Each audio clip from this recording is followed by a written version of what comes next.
Hello guys, बहुत बहुत स्वागत है आप सभी का यूटीके एजुकेशन के इस ऑफिशियल यूट्यूब चैनल पे। आज की इस वीडियो में आपको बहुत ही ज़्यादा इंपॉर्टेंट एक क्वेश्चन दिखाने जा रहा हूँ इंटीग्रल्स का। बहुत ही ज़्यादा इंपॉर्टेंट है आपके बोर्ड एग्जाम के लिए। आइए इसका सोल्यूशन स्टार्ट करते हैं। और ये कोई छोटा मोटा क्वेश्चन नहीं है, लॉन्ग क्वेश्चन में आएगा ये, है ना। तो इसको कर लेना भाई, एक पेन कॉपी ले लो और मेरे साथ इसको करते हैं। ठीक है, चलिए स्टार्ट करते हैं। यहाँ पे एक जनरल सी प्रॉपर्टी लगती है जो अधिकतर क्वेश्चंस में लगती है, आप सभी को भी पता ही होगा। ठीक है, यहाँ पे हम लोग एक प्रॉपर्टी लगाएंगे, तो ये हम लोग यहाँ प्रॉपर्टी यूज़ करेंगे यहाँ पे। तो देखते हैं क्या हो जाता है। फिर हम लोग का कहीं देखेंगे इस प्रॉपर्टी के हिसाब से, तो 0 to π, जैसे पहले भी 0 से a थी तो 0 से a ही थी, मतलब एक तरह से पाई थी। तो अभी भी जब इन्होंने ये प्रॉपर्टी लगा दी है तब भी 0 से a ही रही है। तो हम प्रॉपर्टी लगा दे रहे हैं तब भी हम लोग की लिमिट तो वही रहेगी।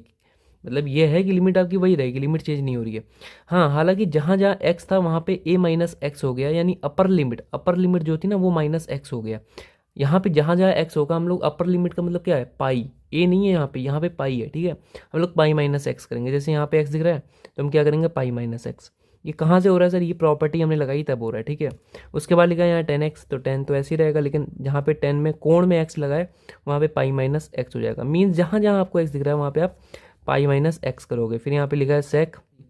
अब यहाँ पे देखो ये आपका ऐसे खुल जाएगा। ठीक है, तो आप इसे आई लेके चलोगे, है ना जी। वैसे भी जो भी क्वेश्चन आपका होता है वो आई के बराबर ही होता है, मैंने आपको बता रखा अधिकतर क्वेश्चन में आप आई को ही एज्यूम करोगे क्वेश्चन के इक्वल में। ठीक है जी, चलो अब यहाँ पे देखते हैं। यहाँ पे हमेशा ध्यान देना कि जैसे ये पाई माइनस एक्स का तो आप कुछ नहीं कर सकते हो, बट आपको एक प्रॉपर्टी मालूम होनी चाहिए कि 10 180 माइनस एक्स क्या होता है। वो प्रॉपर्टी यहाँ पे ये है कि 10 पाई माइनस एक्स जो होता है वो होता है -10x। ठीक है जी, ये प्रॉपर्टी होती है आपकी, ये 10th क्लास की प्रॉपर्टी है। सेम सेक में भी होती है। तो सेक पाई माइनस एक्स कहीं लिखा है, पाई का मतलब 180 होता है, और 180 से कोई भी कोण माइनस होता है तो वो माइनस ऑफ सेक में चला जाता है। ठीक है, ये दोनों प्रॉपर्टी यहाँ पे लगने वाली मैं लगाता हूँ। देखो अब इन दोनों प्रॉपर्टी के हिसाब से ये तो ऐसे ही रहेगा, लेकिन ये जो 10 पाई माइनस एक्स है उसको मैं क्या कहूँगा, -10x। तो ये जो माइनस है ना इसको मैं सबसे इधर लिख देता हूँ, और जो 10x बच रहा है उसको ही लिखता हूँ। मतलब ये -10x है टोटल, इसको खोला। ठीक है, नीचे देखा जाए तो ये भी आपका माइनस का आएगा, माइनस ऑफ सेक एक्स। ये भी आपका माइनस का आएगा, -10x। ठीक है जी, तो ऐसा कुछ ही आपका खुल जाएगा भाई, है ना जी। थोड़ा सा आप लोग डीपली जाओगे तो आपको समझ में आएगा, है ना। कहीं समझ में ना आए तो आप पूछ भी सकते हो, है ना, आराम से। अब समझिएगा थोड़ा सा, आप यहाँ पे माइनस का साइन बहुत ही ज़्यादा है, ऊपर भी कॉमन आपको दिख रहा है, नीचे भी, है ना। तो आप कॉमन ले लो नीचे वाले में और ऊपर वाले से साइन काट दो। ठीक है, जैसे कि कहीं मैं नीचे माइनस साइन कॉमन लेता हूँ, पहले मैं इंटीग्रल पूरा लिखता हूँ 0 to π, और माइनस ऊपर तो ऐसे ही है पाई माइनस एक्स 10x। ठीक है, लेकिन नीचे वाले में कहीं मैं माइनस कॉमन लेता हूँ तो मुझे मिल जाएगा सेक एक्स, और +10x मिल जाएगा। ये थोड़ा ध्यान दीजिएगा, ये चीज़ यहाँ पे हो जाएगी, क्योंकि माइनस के आप गुणा कराओगे तो आपको यही मिल जाएगा अंदर। ठीक है, मैंने कॉमन ले लिया माइनस साइन। ठीक है जी, अब यहाँ पे आप माइनस से माइनस काट सकते हो। ऊपर तो कोई प्लस माइनस का खेल है ना, ये गुणा में लगे हैं दोनों, तो यहाँ पे आपने माइनस से माइनस काट दिया, सिंपल सी बात हो गई। ठीक है, अब क्या बचा यहाँ पे, पाई माइनस एक्स और यहाँ पे 10x। मैं कराना चाहूँ 2 मिनट में करा दूंगा, लेकिन समझ में भी तो आना चाहिए, इसलिए मैं थोड़ा टाइम लेता हूँ, लेकिन आपको अच्छे से समझाता हूँ। ठीक है जी, तो ये चीज़ें हैं। यहाँ पे आपका टोटल फंक्शन आई जो आपको क्वेश्चन दे रखा था वो अब ऐसा बन चुका है। ठीक है, अब थोड़ा सा और समझते हैं क्या करना पड़ेगा। अब यहाँ पे आप एक काम और करना, स्टेप में बता दूंगा कितने स्टेप में क्वेश्चन खत्म हुआ है। ठीक है, ज़्यादा से ज़्यादा 3 से 4 स्टेप में आपका क्वेश्चन खत्म होगा, और इतना करने के कहीं आपको 8 नंबर मिल जा रहे हैं, आपके बोर्ड में कहीं 6 नंबर का लॉन्ग क्वेश्चन आता है तो उतने नंबर कहीं आपको मिल जा रहे हैं, तो बहुत अच्छी बात है। ठीक है, बहुत छोटा बहुत सरल सा क्वेश्चन है। अभी मैं आपको इसमें एक ट्रिक बता दूंगा, उससे और सरल हो जाएगा। ठीक है, लेकिन एक बार समझ लो ये क्वेश्चन होगा कैसे पहले। ठीक है, 10 के अंदर गुणा करा दो तो पाई 10x हो जाएगा। उसके बाद ये माइनस का साइन आएगा ये वाला, फिर x की भी इससे होगी तो x 10x हो जाएगा। मतलब मैंने ब्रैकेट के अंदर 10x की गुणा करा दी। ठीक है, नीचे वाला तो आपका यही रहेगा sec x प्लस 10x। अभी हम लोग फंक्शन को रिड्यूस कर रहे हैं, अभी इंटीग्रल तो लगा ही नहीं रहे हैं। ठीक है जी, तो आप समझिएगा कि आपका इंटीग्रल तो चल ही रहा है साथ में 0 से पाई के लिए, है ना जी। लेकिन अभी आप खाली फंक्शन का खेल कर रहे हो, इसी को थोड़ा बहुत तोड़ मटोड़ रहे हो। ठीक है जी, यार ये बात समझ में।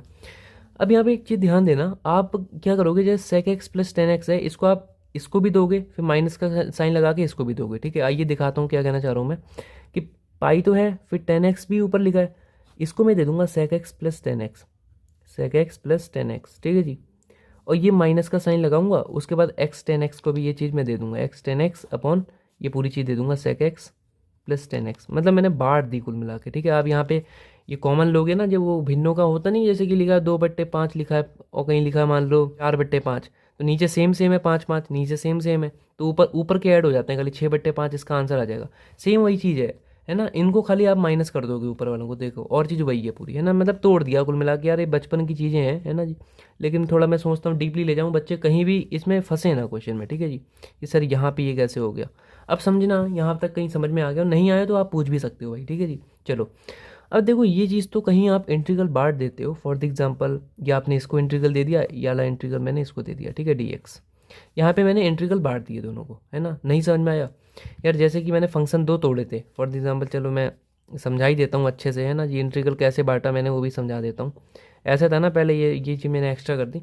अभी मैं ये जो इंटीग्रल का साइन है इसको भी देता हूँ, तो integration 0 to pi 10x upon sec x plus 10x लिखना है बस मेरे भाई, कहीं दिमाग है ना तो इसमें खाली लिखना है। फिर मैं माइनस का साइन लगाऊंगा। अब मैं इंटीग्रल इसको भी दूंगा, इस फंक्शन को भी दूंगा। जैसे मैं भाई वन शॉट वाली में यही सारी चीज़ें समझाई है। कहीं इंटीग्रल लिखा है 2x प्लस 5 और यहाँ पे आपको इसका इंटीग्रल करना है, तो integral 2x dx plus integral 5 dx। Integral बांटते कैसे हैं, ऐसे मैंने बांटना आपको सिखाया था, ठीक है। प्लस माइनस कहीं लगाओ तो आप ऐसे कर सकते हो। यहाँ माइनस लगाया तो मैं माइनस वाली प्रोबेबिलिटी से यहाँ बांट देता हूँ, ठीक है। 0 टू पाई x 10x। अभी फ़ायदा क्या हुआ बताता हूँ उससे, देखो उसके बाद लिखा है सेक एक्स प्लस 10x, ठीक है जी, ये लिखा है यहाँ पे नीचे। अब ये चीज़ तो आपकी पूरी की पूरी क्वेश्चन है, कहीं ध्यान दो, और क्वेश्चन को आपने आई माना था और ये माइनस में लगा हुआ है। ये तीन चीज़ जिसको दिमाग में आ गई ना वो कर लेगा इस क्वेश्चन को।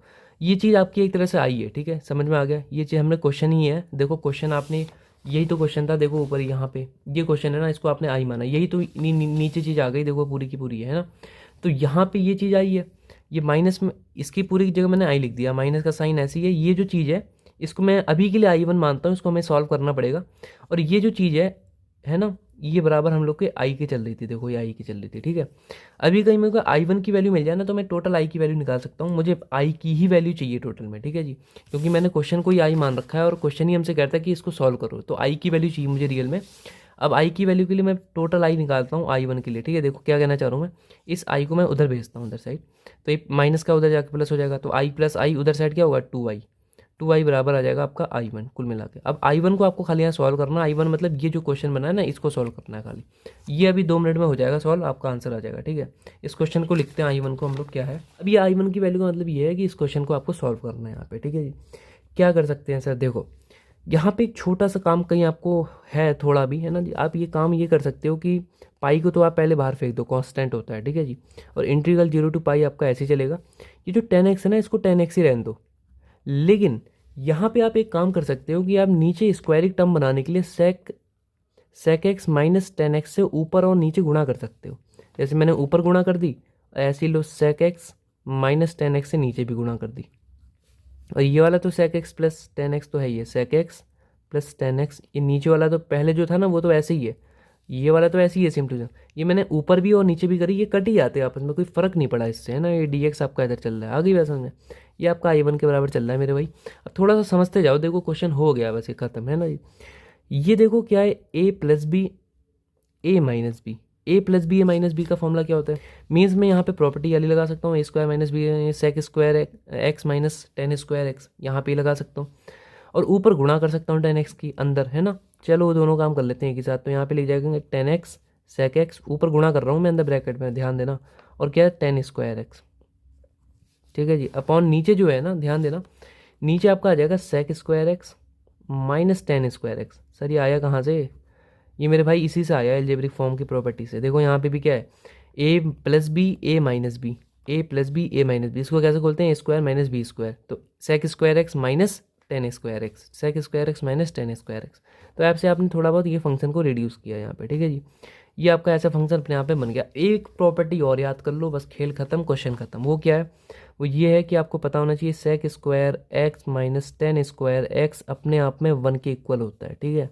ये भी आपकी ट्रिग्नोमेट्री प्रॉपर्टी है। 2 प्रॉपर्टी यहाँ पे लगी हैं, इनको याद कर लो, एक क्वेश्चन हो जाएगा, ठीक है। अब क्या होगा, देखो भाई, देखो कोई भी ज़्यादा नंबर दे रहा है तो आपको लिखना पड़ेगा, ठीक है, थोड़ा बहुत दिमाग लगाना पड़ेगा। ऐसे लॉन्ग क्वेश्चन नहीं होते हैं, बहुत उसमें दिमाग लगाना पड़ता है। अब थोड़ा समझो कि नीचे आपका 1 हो जाएगा, ठीक है जी। Sec square x minus 10 square X 1 के बराबर है, तो नीचे तो 1 ही हो गया, है ना, मीन्स ये हट जाएगा अपने आप में, ठीक है। बचेगा क्या, इंटीग्रेशन 0 टू पाई, ऊपर है आपका देखो 10x सेक एक्स। अब आपको पता है ये तो डायरेक्ट इंटीग्रल होता है, चलो ठीक है, माइनस ये नहीं होता ऐसा डायरेक्ट इंटीग्रल। कहीं मैं 10 स्क्वायर एक्स की यहाँ से वैल्यू डालना चाहता हूँ, वैल्यू आपकी ये होती है कि 10 ये हो जाती है सेक स्क्वायर एक्स माइनस 1, ठीक है। अब आप इसी वाले फॉर्मूले से ये बना सकते हो, आप खुद ही सॉल्व करके देखो, कहीं आप 10 स्क्वायर एक्स की वैल्यू निकालने जाओगे तो आपको यही मिलेगी, ठीक है। हमें यहाँ पे टेन स्क्वायर एक्स की वैल्यू ही चाहिए, माइनस का साइन तो माइनस ही है, लेकिन यहाँ मैं कहीं टेन स्क्वायर एक्स की वैल्यू डालता हूँ तो मुझे मिल जाएगा sec square x minus one. ठीक है, ये मैंने यहाँ पे टेन स्क्वायर एक्स की जगह डाल दी वैल्यू। ठीक है जी, सिंपल सी बात है। और नीचे आपका कुछ बचा ही नहीं है, क्योंकि नीचे ये चीज़ तो वन ही हो गई टोटल, तो उसको लिखने की जरूरत नहीं है। ये देखो इतना सस्ता सा हो गया फंक्शन आपका, सस्ता मतलब बहुत छोटा हो गया है ना। अब देखो ये क्या है, tan x sec x minus sec square x, sec square x, ये माइनस ये वाला भी माइनस, तो प्लस वन। ठीक है, ये समझ में आ गया प्लस वन कैसे हुआ। बस इंटीग्रल 0 to पाई, और यहाँ पे बाहर भी पाई और डी एक्स लगा हुआ है आपका। ठीक है जी, अब समझो बस बांट दो इंटीग्रल, जैसे माइनस है जहाँ पहला प्लस है वो बांट दो बस, 0 to पाई टेन एक्स। या आप डायरेक्ट भी कर सकते हो, अब तो आपको पता है, कहीं आप इंटीग्रल का साइन यहाँ से हटा दोगे आपको सब मिल गए हैं, ये किसका होता है, ये किसका होता है, ये किसका होता है, सबका आपको पता है यहाँ पे। ठीक है जी, क्या क्या होता है मैं बता देता हूँ, देखो नहीं पता है तो अभी सीख लो। कहीं आप integration tan x sec x करने जाते हो तो हमेशा ध्यान देना सेक एक्स मिलता है। ठीक है, तो आपका सेक एक्स हो जाएगा इसका answer, minus sec square x का टेन एक्स होता है। ठीक है, ये टेन एक्स हो जाएगा। कहीं आप वन का इंटीग्रल करने जाओगे एक्स के रिस्पेक्ट में तो आपको एक्स मिल जाता है, डी एक्स मतलब है ना, एक्स मिल जाएगा यहाँ पे। ये आपने इंटीग्रल कर दिए सारे के। ठीक है, अब यहाँ पे लिमिट लगा दी 0 से लेके पाई तक की, और बाहर भी एक पाई आपका चल ही रहा है। ठीक है जी, बस ये थोड़ा सा ध्यान देना, छोटी छोटी चीज़ें होती हैं। क्या हुआ यहाँ पे, इसका इंटीग्रेशन ये होता है, इसका ये होता है, और इसका ये होता है। ठीक है, मैंने डायरेक्ट इंटीग्रेशन कर दिया और लिमिट लगा दी। अब मैं लिमिट लगा दूँ यहाँ पे, देखो क्या होगा, सेक पाई और प्लस 0। ठीक है, ये देखो मैंने लोअर लिमिट लगा दी यहाँ पे। दोनों लिमिट जब आपकी लग जाएंगी तो वहाँ पे आपको वैल्यू भी पता होनी चाहिए। ठीक है जी, तो इसको कहीं आप थोड़ा सॉल्व करोगे तो माइनस ऑफ वन, और ये भी एक तरह से माइनस ऑफ वन है ना जी, तो माइनस ऑफ टू ये हो जाएगा दोनों मिलके, और ये 0 0 तो हट ही जाएंगे अपने आप में, प्लस पाई आपका बचा है। ठीक है, मीन्स आपने इतना सॉल्व किया तो आपको ये मिल गया यहाँ पे। ठीक है मेरे भाई, अच्छा ध्यान दो, तो मैंने इक्वेशन एक बनवाई थी अभी आपसे, ये वाली देखो, टू आई बराबर आई, ये क्योंकि आपकी आई वन की वैल्यू आई है रियल में, ध्यान दो। तो ये हम आई वन को सॉल्व कर रहे थे अभी तक। ठीक है, अब यहाँ पे हम लोग डाल देते हैं आई वन, तो हमें यहाँ पे देखा था टू आई बराबर आई वन। ठीक है, तो आई वन की वैल्यू ये है, मीन्स आई की अगर मैं वैल्यू निकालना चाहूँगा तो टू आई बराबर क्या है, आई वन, यानी pi minus two plus pi. यहाँ पे आप आई की कहीं वैल्यू निकालना चाहोगे, इस दो को आप इधर भेज दोगे, यही आपका राइट आंसर है मेरे भाई। इतना करके आओगे आपको फुल मार्क्स मिल जाएंगे। ठीक है, तो ये सारी चीज़ें हैं, देखो इतना सरल सा क्वेश्चन है। स्टेपिंग बता देता हूँ, क्वेश्चन स्टार्ट तब होगा जब आपको ये प्रॉपर्टी मालूम होगी। ये बहुत जनरल सी प्रॉपर्टी है, अधिकतर क्वेश्चन में लग रही है। ठीक है, पहला स्टेप यहीं पे लगता है क्वेश्चन का। ठीक है जी, स्टेप बता दे रहा हूँ मैं ताकि आपको डिस्टर्बेंस ना हो। दूसरा स्टेप तब मालूम होगा, है ना जी, जब आपको ये दोनों प्रॉपर्टी मालूम होगी। तो देखो सेकंड स्टेप आपका जस्ट बाद ही लग गया तुरंत। ठीक है, जब ये आपको हो गया तो आपने यहाँ पे माइनस माइनस कॉमन लिया, ये सब बताने वाली चीज़ नहीं है ना जी, तो आपने इतना कर लिया यहाँ पे, ये आपका ऐसे फॉर्म आ गई इसकी। ठीक है जी, अब जब इतनी फॉर्म आ जाएगी ना तो आपको बस बांटना आना चाहिए कि मैं इसको इसको भी दे दूँ, इसको इसको भी दे दूँ। यहाँ बांट दिया देखो दोनों में, बांटने के बाद एक आई वन बन जाता है मेरे भाई, मतलब एक आई बन जाता है, तो आप उसको उधर ले जाते हो तो टू आई बराबर आपको एक फंक्शन ही क्वेश्चन मिल जाता है। अब इसको सॉल्व करना अलग से, इसको सॉल्व करने के लिए मैंने आपको बता रखा है कि थर्ड स्टेप यहाँ पे आता है मेरे भाई, कि आपको याद होना चाहिए कि sec x minus tan x से मुझे ऊपर नीचे गुणा करनी है। ठीक है, बस यहाँ पे कहीं ये याद हो गया तो आपका क्वेश्चन बिल्कुल, है ना, नीचे होता ही आएगा अपने आप ही, है ना। ये देखो फोर्थ स्टेप ये है कि ये दोनों प्रॉपर्टी आपको मालूम होनी चाहिए, ये वाली पहली और ये वाली। ठीक है, यहाँ पे दोनों प्रॉपर्टी लगेंगी, ये प्रॉपर्टी लगाती है आपका ये मक्खन से हो जाएगा। मैं फिफ्थ स्टेप इसमें ये कहूँगा कि आपको डायरेक्ट एनसीईआरटी के फॉर्मूले याद होने चाहिए, कि ये डायरेक्टली एनसीईआरटी के फॉर्मूले हैं कि इंटीग्रल ये क्या होते हैं। ठीक है, integral of tan x plus sec x क्या होता है, सेक एक्स होता है। Integral of sec square x क्या होता है, टेन एक्स होता है। Integral of one d x क्या होता है, एक्स होता है। ठीक है, ये डायरेक्ट एनसीईआरटी के फॉर्मूले हैं, तो ये आपको याद होनी चाहिए फिफ्थ स्टेप में। देन आपको थोड़ी बहुत जनरल चीज़ें याद होनी चाहिए कि टेन पाई की वैल्यू क्या होती है ना जी, सेक पाई की वैल्यू क्या आती है, सेक जीरो की वैल्यू क्या आती है। छोटी छोटी चीज़ें इनको याद होगी तो आप ये सिक्स स्टेप में वैल्यूज़ याद करोगे, 6 स्टेप में क्वेश्चन खत्म है मेरे भाई। लॉन्ग क्वेश्चन आएगा तो 8 नंबर मिलेंगे। छोटी छोटी चीज़ें हैं, दो तीन बार प्रैक्टिस करोगे तो हाथ में भी आ जाएंगी। ठीक है जी, कोई बड़ी बात नहीं है। आगे बात समझें, अब थोड़ी सी मेरी एक दो बातें और सुन लो, बस ये वीडियो खत्म करते हैं। नेक्स्ट वीडियो में आपको एक दो इंपॉर्टेंट क्वेश्चन और बताऊंगा। अभी देखो आप सभी के बोर्ड एग्जाम पास आ गए बहुत ज़्यादा। ठीक है जी, हमने सौर्या पीडीएफ बनाई है। ठीक है जी, सौर्या पीडीएफ। ठीक है, सौर्या पीडीएफ मैथमेटिक्स के लिए भी है, मैथ्स के लिए भी है, फिजिक्स के लिए भी है और केमिस्ट्री के लिए भी है, तीनों सब्जेक्ट्स के लिए है। और आप किसी भी बोर्ड से हो, है ना जी, 10 अलग अलग बोर्ड्स के लिए बनाई गई हैं। आप अपने बोर्ड के लिए सौर्या पीडीएफ ले सकते हो। ठीक है जी, अब आपको लेनी कहाँ से पहले मैं बता देता हूँ। 639 मैसेज से कांटेक्ट कर सकते हो और पूरी जानकारी ले सकते हो। खैर मैं डिस्क्रिप्शन बॉक्स पे भी सौर्या पीडीएफ की फुल डिटेल्ड वीडियो की लिंक दे दूंगा। ठीक है, वहाँ पे भी आप ये सारी जानकारी ले सकते हो। आगे बात समझें, अब थोड़ा सा बात यहाँ पे एक दो चीज़ें और समझ लो, मैं आपको बताना चाहता हूँ, है ना जी। सौर्य पीडीएफ में मैथमेटिक्स का कहीं मैं पहले बात कर लेता हूँ, फिर मैं फिजिक्स और केमिस्ट्री, बहुत छोटी छोटी बातें हैं, लेकिन मैथ की थोड़ी बात आप सुन लो। एक चैप्टर है, जैसे आपके यहाँ 13 चैप्टर हैं टोटल मैथ में, ठीक है जी। तो एक चैप्टर के यहाँ पे आपको 10 मोस्ट इंपॉर्टेंट क्वेश्चंस देखने को मिलेंगे, जो कि एक चैप्टर के होंगे। ऐसे दूसरे चैप्टर के 10 मोस्ट इंपॉर्टेंट क्वेश्चन, और उनमें से ही क्वेश्चन आते हैं बोर्ड एग्जाम में, ठीक है। 70 से 80-90% जितने भी क्वेश्चन होते हैं, मिनिमम हायर आज तक का सबसे कम रेट जो गया है वो 70% का गया है सॉरी पीडीएफ का, और हायर जो गया है 96 कि 90% का, ठीक है। अदर अदर बोर्ड में अपना अलग अलग रिजल्ट होता है उसका, ठीक है जी। आ गया सर। कहीं मैं फिजिक्स की बात करता हूँ, तो फिजिक्स में आपको 50 पूरी की पूरी आपको यहाँ पे पीडीएफ में 50 इंपॉर्टेंट क्वेश्चंस मिलेंगे। सेम एस्टेज यहाँ पे केमिस्ट्री में भी आपको 50 मोस्ट इंपॉर्टेंट क्वेश्चंस मिलेंगे, ठीक है। और क्वेश्चन पेपर यहीं से बनता है, इन्हीं 50 क्वेश्चन में से, ठीक है। फिजिक्स में वीडियो सोल्यूशन नहीं मिलेगा, लेकिन केमिस्ट्री में वीडियो सोल्यूशन नहीं मिलेगा। प्राइस पहली बार मैं यूट्यूब पे रिवील कर रहा हूँ, 200 मैथमेटिक्स का है, 249 आपका फिजिक्स का है, और 200 आपका केमिस्ट्री का है, ठीक है। मेरे ख्याल से समझ में आ गया होगा 249 क्यों है, क्योंकि यहाँ पे आपको वीडियो सोल्यूशन भी मिल रहे हैं, ठीक है जी। प्लस एक ऑफर चल रहा है कि यहाँ PCM यानी फिजिक्स केमिस्ट्री मैथ तीनों एक साथ लोगे तो आपको 599 में तीनों की तीनों PDF मिल जाएगी। ये ऑफर बहुत ही जल्द अभी ख़त्म भी होने वाला है, तो इसका आप लोग लाभ उठा सकते हो, उसको आप क्लेम कर सकते हो, ठीक है जी। नंबर मैंने आपको दे रखा है, ठीक है। सिंपल सी बातें हैं। इन PDF से बहुत हायर रिजल्ट रहता है। कुछ रिव्यू हैं, आप स्क्रीन पे दे सकते हो, है ना जी। PDF की फॉर्म सारी आपको स्क्रीन पे आपकी दिखी रही होंगी, है ना जी। तो ये बहुत ही इंपॉर्टेंट चीज़ें हैं, इनको थोड़ा सा आप लोग ध्यान से लीजिए, है ना। देखो पूरे अब 600 रुपये क्या होते हैं, 600 रुपये कुछ नहीं है, लेकिन आपने पूरे साल स्पेंड किए कोचिंग में, हज़ारों रुपये, है ना जी, बुक्स में, मास्टरमाइंड में, लेकिन यहाँ पे आप 600 रुपये में एक बहुत बेहतरीन चीज़ ले रहे हो, जहाँ पे आपको मोस्ट इंपॉर्टेंट चीज़ें मिल रही हैं पढ़ने के लिए, ठीक है। उन्हीं से पेपर बनना है, ठीक है जी। तो ये सारी चीज़ें हैं, आप इनको लीजिए, इनको करिए, बहुत ही इंपॉर्टेंट चीज़ है, ठीक है। ये क्वेश्चन कर लेना, कहीं समझ ना आए हो तो पूछ लेना भाई, बहुत ही ज़्यादा इंपॉर्टेंट क्वेश्चन है। आज के लिए बस इतना ही करते हैं, मिलते हैं आपसे नेक्स्ट वीडियो में, धन्यवाद।